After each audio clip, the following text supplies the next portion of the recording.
கர்த்தராகிய இயேசு கிறிஸ்துவின் நாமத்தினாலே அன்பின் வாழ்த்துக்கள்.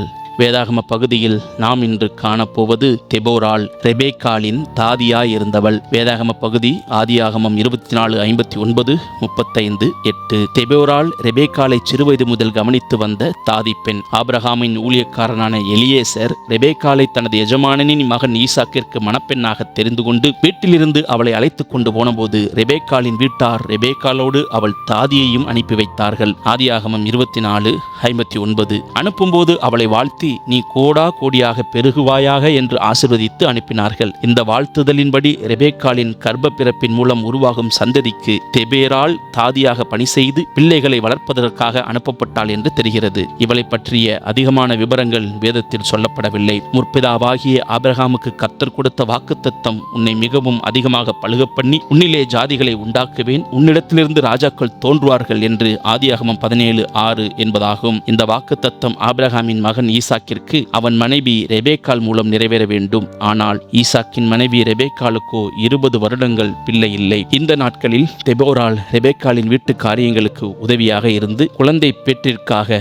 ஜெபித்திருக்கலாம். ரெபேக்காளும் அவளோடு சேர்ந்து ஜெபித்திருக்கலாம். மலடியாயிருந்த தன் மனைவிக்காக ஈசாக்கும் வேண்டுதல் செய்தார். கர்த்தர் அவர் வேண்டுதலை கேட்டருளினார். அவர் மனைவி ரெபேக்காள் கர்ப்பந்தரித்தாள். ஆதியாகமம் 25:21. இச்செய்தி அவர்களுக்கு மிகுந்த சந்தோஷத்தை கொடுத்திருக்கும். கர்த்தருக்கு நன்றி செலுத்தியிருப்பார்கள். பிரசவ காலம் பூரணமான போது அவள் கற்பத்தில் ஏசா, யாக்கோபு என்ற இரட்டை பிள்ளைகள் பிறந்தார்கள். அவர்களது வீடு மகிழ்ச்சியும் சந்தோஷமும் ஆனந்த களிப்பும் நிறைந்ததாய் காணப்பட்டிருக்கும். தெபோராள் என்றால் தேனி என்று பொருள். தேனியைப் போல தெபோராள் சுறுசுறுப்புடன் இருந்தாள். தாதியாகிய அவள் தன் தாயின் வீட்டை விட்டு வந்து ரெபேக்காளை நன்கு கவனித்திருப்பாள். இரட்டை பிள்ளைகளையும் நன்கு கவனித்து பாலூட்டி சீராட்டி ஏற்ற ஆகாரம் கொடுத்து போஷித்து வளர்த்திருப்பாள். பிள்ளைகள் சுகவீனமாகும் நேரங்களில் அவர்களின் நலனுக்காக பாடுபட்டு சிரத்தை எடுத்து கவனித்திருப்பாள். தாதிக்குரிய அனைத்து பணிகளையும் சுறுசுறுப்புடன் சோர்வடையாமல் உற்சாகமாய் செய்திருப்பாள். தன் வேலையை முணுமனதோடு பிரியமாய் செய்திருப்பாள். மனுஷர்களுக்கென்று செய்யாமல் கர்த்தருக்கென்றே மனப்பூர்வமாய் செய்தாள். கொலோசியர் 3:24. தனது பணியை முறுமுறுக்காமல் செய்தாள். இரட்டை பிள்ளைகளை வளர்ப்பது லேசான காரியம் அல்ல.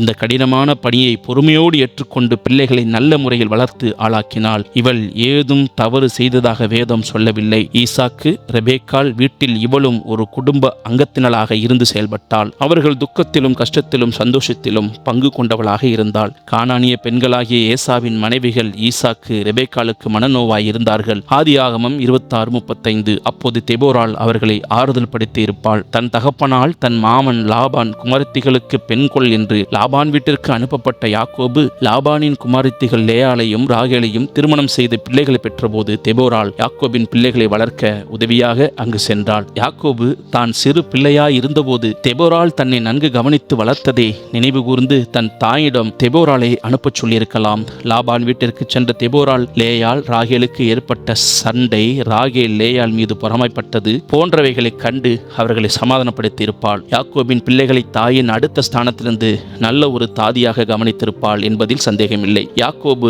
லாபான் வீட்டிலிருந்து தன் மனைவிகள், பிள்ளைகள், வேலைக்காரிகள், மந்தைகளோடு கானான் தேசத்திற்கு புறப்படும் போது தெபோராளும் அவர்களுடனே புறப்பட்டாள். போகும் வழியில் ஏசா யாக்கோபை சந்தித்ததையும் இருவரும் சமாதானமாகி ஐக்கியப்பட்டதையும் பார்த்து சந்தோஷப்பட்டிருப்பாள். யாக்கோபின் மகள் தீனாள் சீகேமால் கற்பழிக்கப்பட்ட செயல் குடும்பத்தை துக்கப்படுத்திய போது இவளும் அவர்களோடு சேர்ந்து துக்கப்பட்டிருப்பாள். யாக்கோபின் குடும்பம் பெத்தேலுக்கு போய் சேர்ந்தபின் அங்கே தெபோராள் மரித்து போனாள். தெபோராள் பூரண ஆயுசோடு கிட்டத்தட்ட 100 ஆண்டுகளுக்கு மேலாக வாழ்ந்து ஈசாக்கு, யாக்கோபின் குடும்பத்தாருக்கு பணிவிடை செய்து பிள்ளைகளை வளர்த்தது சிறப்பான காரியமாகும். இயேசு கிறிஸ்துவின் வம்ச வரலாற்றில் இடம்பெற்ற மத்தேயு 1:2 முற்பிதாக்களாகிய ஈசாக்கு யாக்கோபின் பிள்ளைகளை வளர்த்த பாக்கியவதியானால் இது அவளுக்கு கிடைத்த மிகப்பெரிய ஸ்லாக்கியம். ஈசாக்கு, யாக்கோபின் குடும்பத்தார் அவளை மிகவும் அதிகமாக நேசித்தார்கள். பணத்திற்காகவோ கட்டாயத்திற்காகவோ அல்ல, தனது அன்பினால் அவர்களுக்கு ஆதரவாய் இருந்தாள். மரணம் சந்திக்கும் வரை குடும்பத்தாருக்காக உழைத்தாள். மரித்து போன அவளை பெத்தேலுக்கு சமீபமாய் இருந்த ஒரு கருவாளி மரத்தின் கீழ்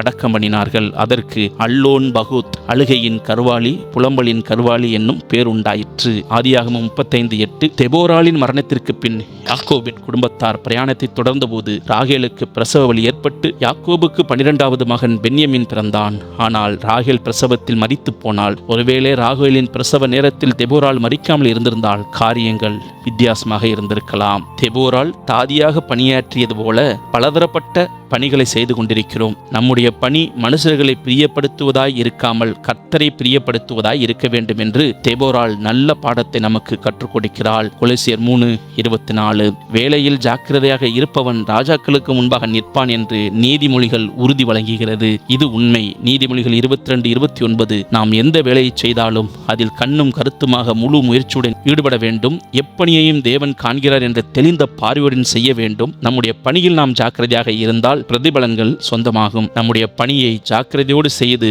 தேவ நாமத்தை மகிமைப்படுத்தி உண்மையாய் உழைக்க கர்த்தர் நமக்கு உதவி செய்வாராக. கர்த்தராகிய இயேசு கிறிஸ்து தாமே உங்களை ஆசீர்வதிப்பாராக. கர்த்தர் நாமம் மகிமைப்படுவதாக. ஆமேன்.